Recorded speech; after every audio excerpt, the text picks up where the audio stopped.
I was standing on my back porch with a cup of coffee in my hand, watching the sun rise over the Colorado mountains when I first saw him, a bobcat. Not the kind of thing you expect to see in your suburban backyard at 6 in the morning, but there he was, lean, muscular, with those distinctive tufted ears and a spotted coat that seemed to glow in the early light. He was thin, dangerously thin, and he was staring directly at me with an intensity that made my breath catch. My name is Margaret, and I'm 52 years old. I've lived in this house for 23 years, raised my children here, watched them grow up and move away.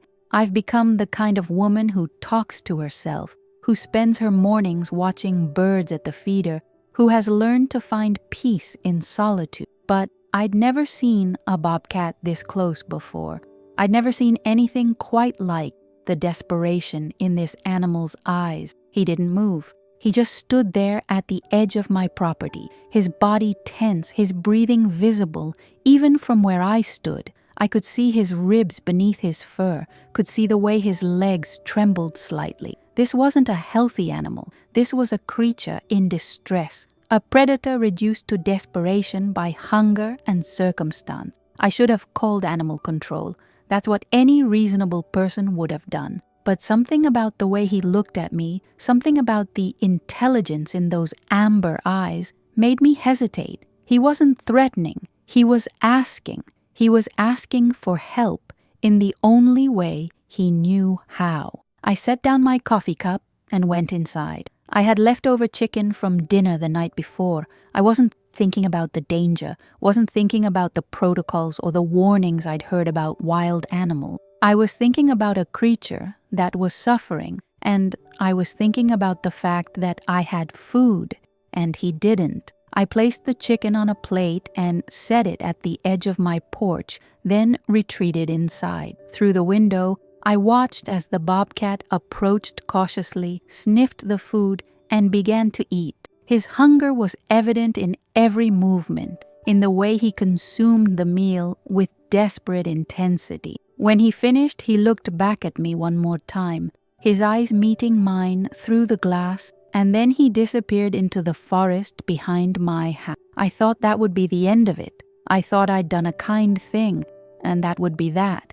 I had no idea what was about to unfold. He came back the next morning. I was making breakfast when I heard the sound, a soft chirping vocalization that I later learned was a bobcat's way of communicating. I looked out the window and there he was, sitting at the edge of my property, waiting, not hunting, not threatening, just waiting. I felt something shift inside me in that moment. This wasn't just a wild animal passing through. This was a creature that had made a choice to return, that had remembered me, that had decided I was worth coming back to. The realization was both thrilling and terrifying. I prepared more food. This time I was more intentional about it. I cooked some chicken specifically for him, seasoned it lightly, and placed it on the porch. He ate it with the same desperate hunger as before, but this time, after he finished, he didn't immediately disappear. He sat down, his body relaxed, and he looked at me through the window with what I can only describe as gratitude. This became our routine. Every morning he would appear at the edge of my property. Every morning I would prepare food for him. And every morning he would eat. And then he would sit for a few minutes, his eyes on me, before disappearing back into the forest. My friends thought I was crazy. When I mentioned it casually to my neighbor, she looked at me like I'd lost my mind. "You're feeding a wild predator," she said, her voice rising with concern. "Margaret, that's dangerous. That's irresponsible. He could hurt you." But I didn't believe that. There was something about this bobcat that transcended the normal rules of wild animal behavior. He was communicating with me in a way that felt intentional, purposeful. He was telling me something, though I couldn't quite understand what.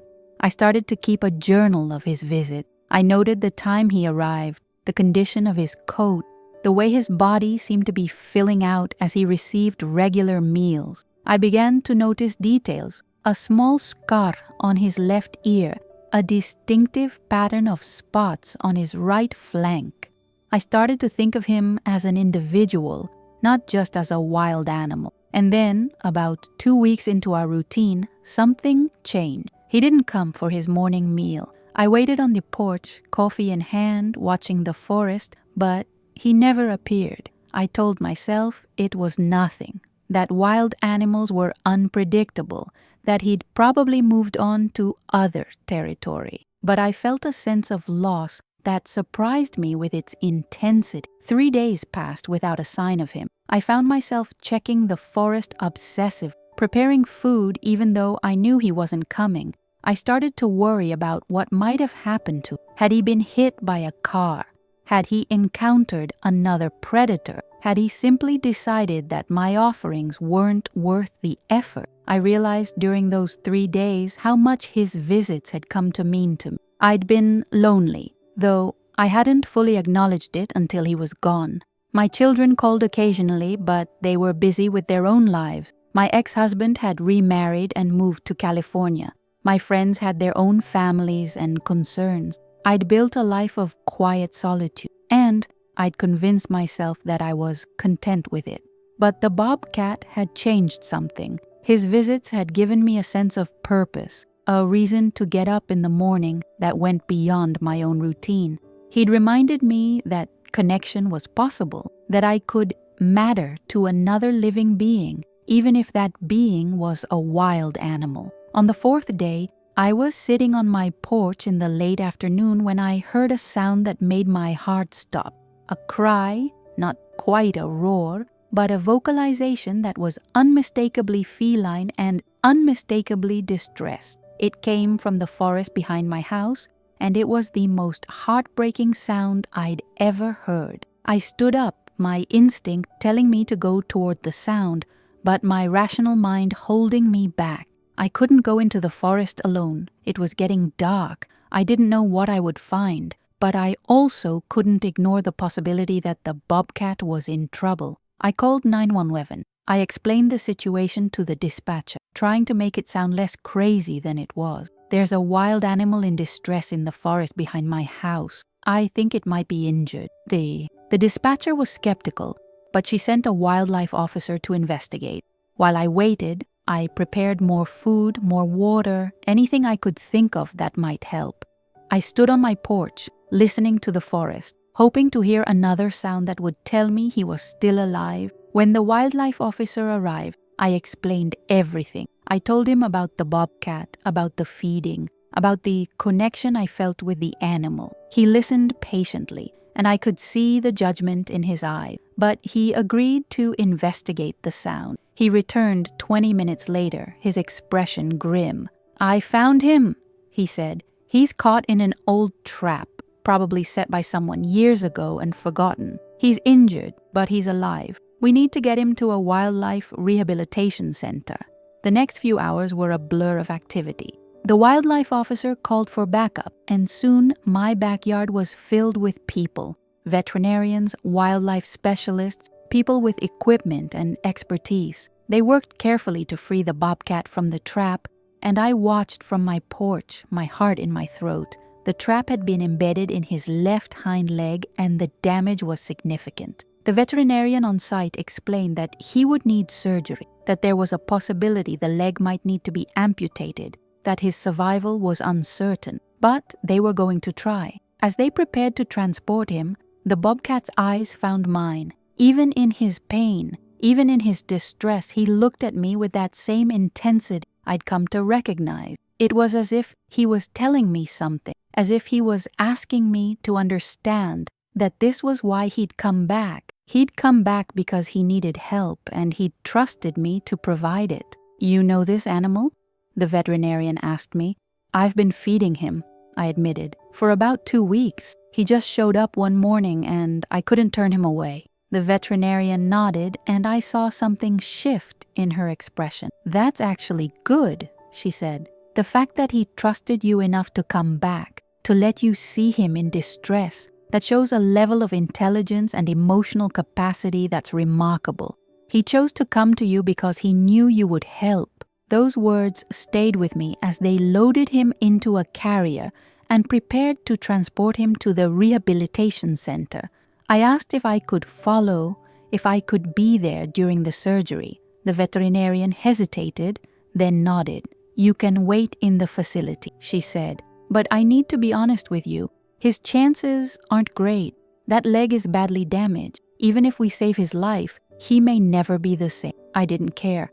I just needed to know that he would survive. I needed to know that my decision to feed him, to trust him, to open my home to him had mattered. I sat in the waiting room of the Wildlife Rehabilitation Center for 6 hours while the veterinarian worked on the Bobcat. I drank terrible coffee and read magazines I didn't absorb. And I prayed, something I hadn't done in years. I prayed that he would survive, that the surgery would be successful, that the connection I felt with this animal wasn't just a figment of my lonely imagination. When the veterinarian finally emerged, she was smiling. "He made it through," she said. "The leg is badly damaged, but we were able to save it. He'll need extensive rehabilitation, but he has a chance, a real chance." I felt tears streaming down my face. I didn't care that I was crying in front of a stranger. Didn't care that it probably seemed ridiculous to be this emotionally invested in a wild animal. All I cared about was that he was alive. "Can I see him?" I asked. The veterinarian led me to the recovery room, and there he was, sedated, bandaged, but alive. His left hind leg was wrapped in a protective cast, and his breathing was steady. I reached out and gently touched his head, careful not to disturb any of the medical equipment attached to him. "Thank you," I whispered. "Thank you for coming back.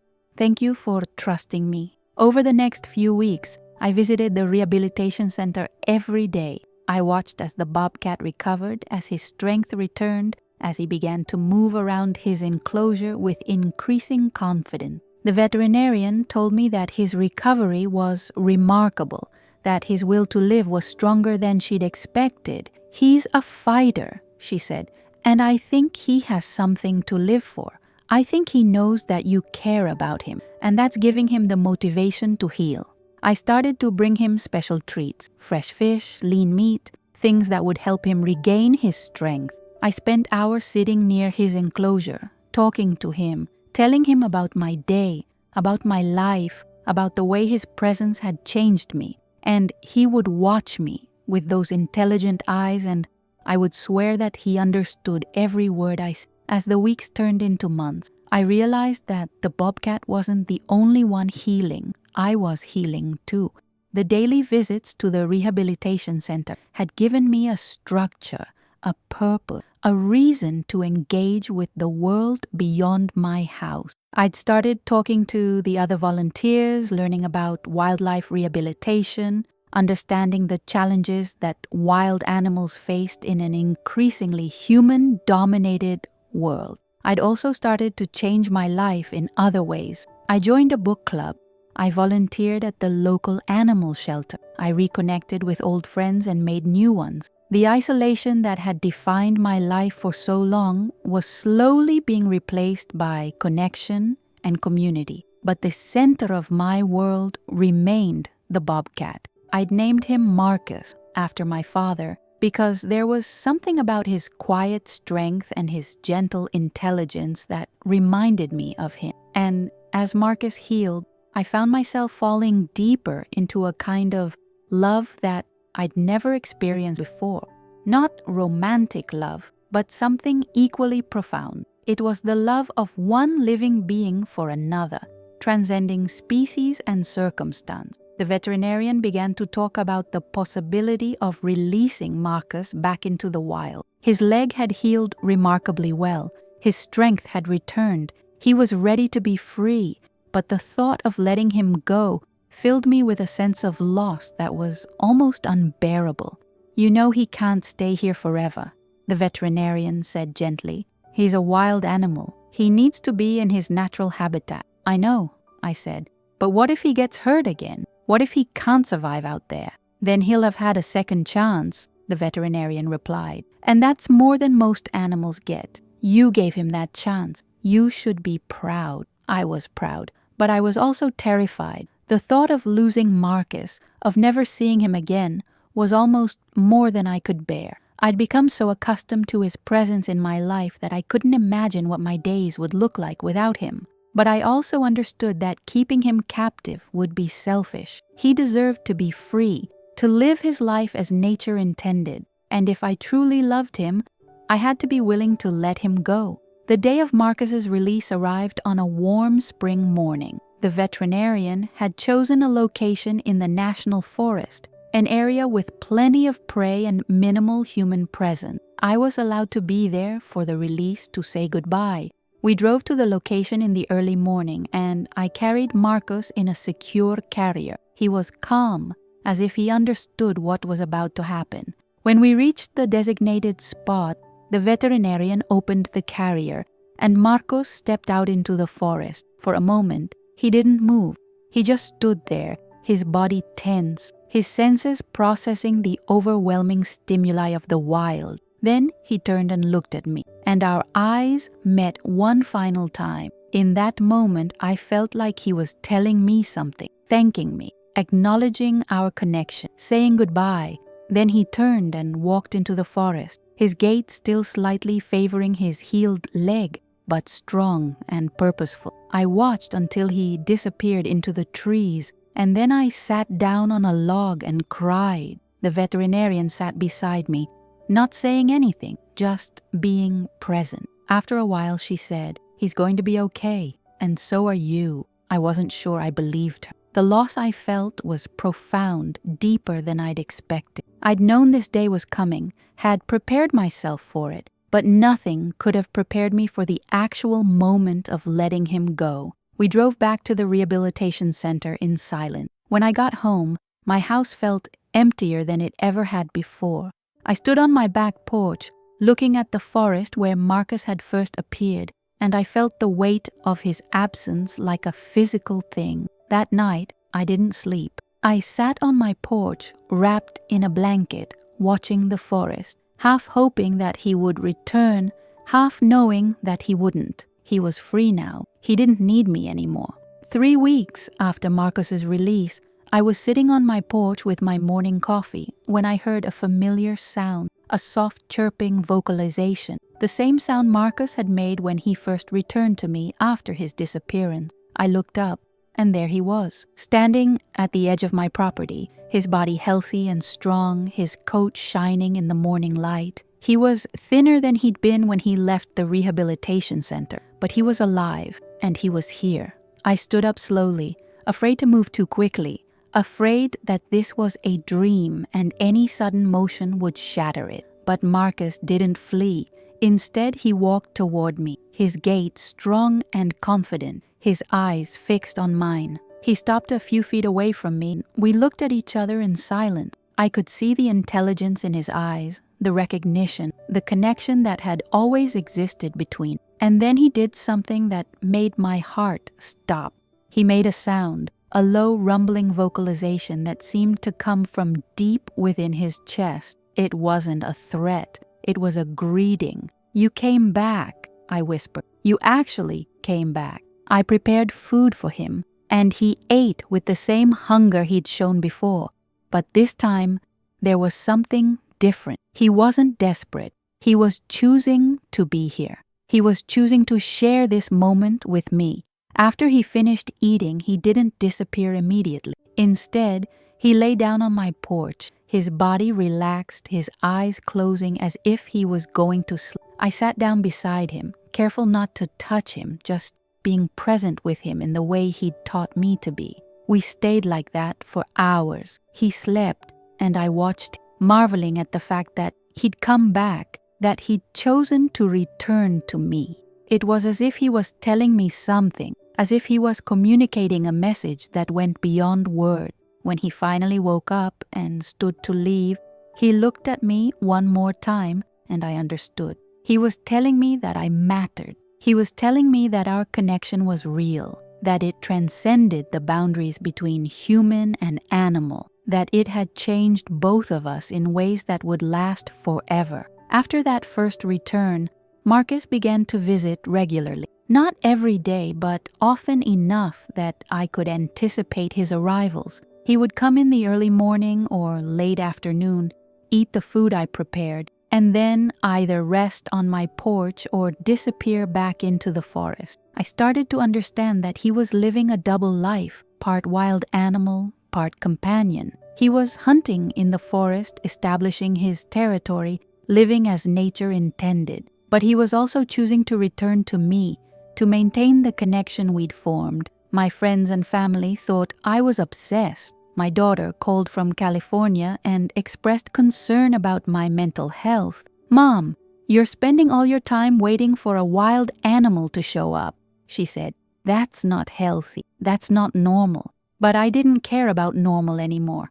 I'd spent 50 years being normal, being practical, being the kind of person who followed the rules and did what was expected. And where had it gotten me? To a life of quiet solitude, to a house that felt empty despite being full of possession, to a sense of disconnection from the world and from myself. Marcus had changed all of that. He'd shown me that connection was possible, that love could transcend species and circumstance, that sometimes the most meaningful relationships were the ones that defied explanation. I started to document his visits in my journal.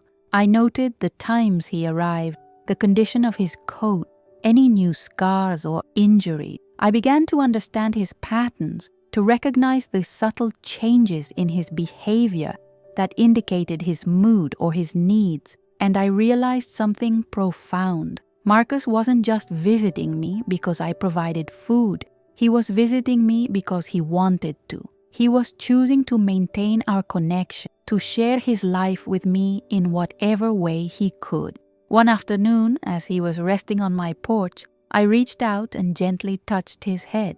He didn't flinch. He didn't pull away. He simply accepted the touch, and I felt tears streaming down my face. This wild animal, this creature that should have been afraid of me, was allowing me to touch him. He was trusting me completely. As months passed and Marcus continued to visit, I began to understand that his return wasn't just about food or comfort. It was about something deeper, something more profound.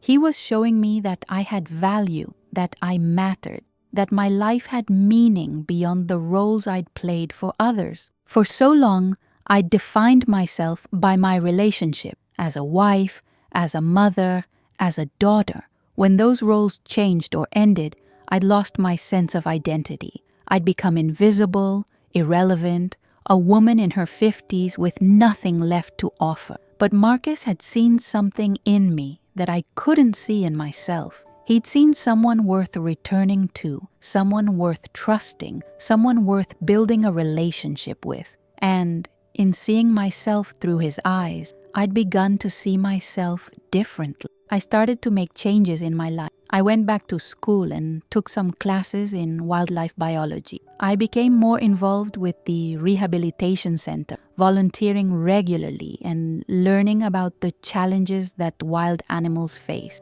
I started a blog about my experiences with Marcus, and it gained a surprising following. People from all over the world who were moved by the story of a woman and a bobcat and what their connection. But more importantly, I started to live my life for myself, not for others. I made decisions based on what I wanted, not on what I thought I should do. I pursued interests that fascinated me, even if they seemed unconventional. I allowed myself to be vulnerable, to be emotional, to be fully human. And through it all, Marcus continued to visit. He was my constant, my anchor, my reminder that connection was possible and that I was worthy of it. One evening, as he was resting on my porch, I sat beside him and spoke to him as if he could understand every word. "Thank you," I said. "Thank you for coming back that first time. Thank you for showing me that I matter. Thank you for being my friend." He opened his eyes and looked at me, and I swear that in that moment, he understood. He understood that I was grateful, that I was transformed, that he had given me a gift that went far beyond food or companion. A year after Marcus first appeared in my backyard, I received an email from a woman in Oregon. She'd read my blog and she'd been inspired to start feeding a wild fox that had appeared on her property. She wanted to thank me for sharing my story because it had given her the courage to trust her instincts and to open her heart to a wild animal. That email was the first of many. People from all over the world began to reach out, sharing their own stories of connection with wild animals, of moments when they'd chosen compassion over fear, of relationships that had transformed their lives. I realized that Marcus's message wasn't just for me, it was for everyone who'd ever felt disconnected, invisible, or irrelevant. It was a message that said, "You matter. Your life has value. Your capacity to love and to be loved transcends the boundaries of species and circumstance." I started to give talks at schools and community centers about my experience with Marcus. I talked about the importance of wildlife conservation, about the intelligence and emotional capacity of wild animals, about the ways that connection with nature could heal and transform us. The rehabilitation center where Marcus had recovered asked me to become a board member.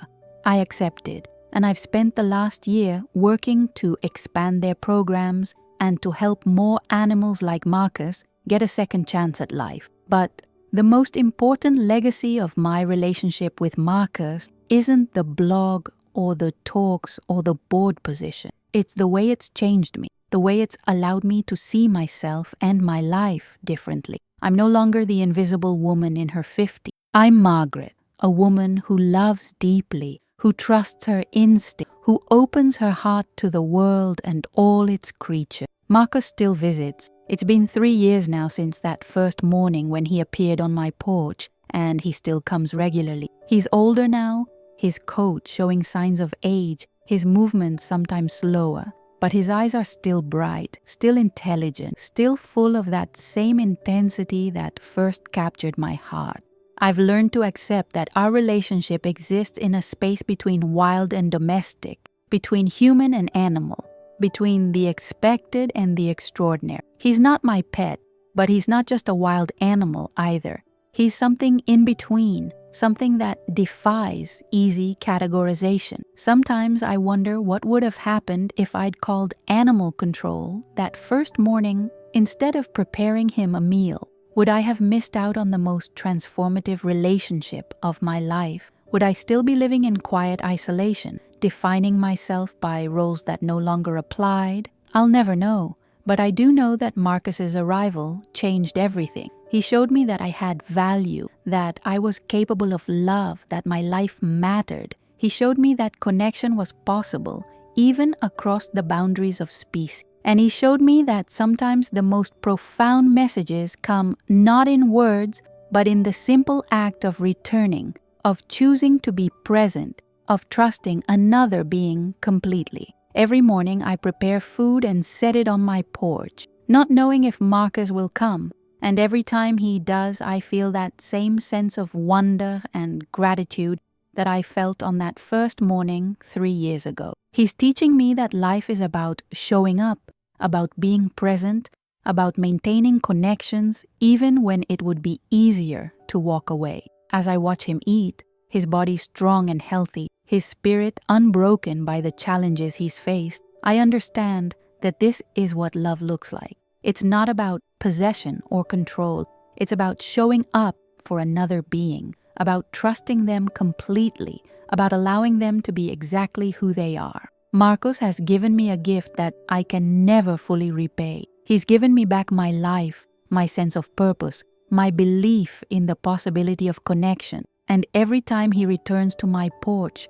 he's reminding me that I'm worthy of that love, that I matter, that my life has meaning. The message he brought to me that first morning wasn't just about food or survival. It was about something far deeper, about the human need for connection, about the capacity of all living beings to love and to be loved, about the transformative power of opening your heart to another creature, even when it defies all logic and reason. And I'm grateful. Every single day, I'm grateful.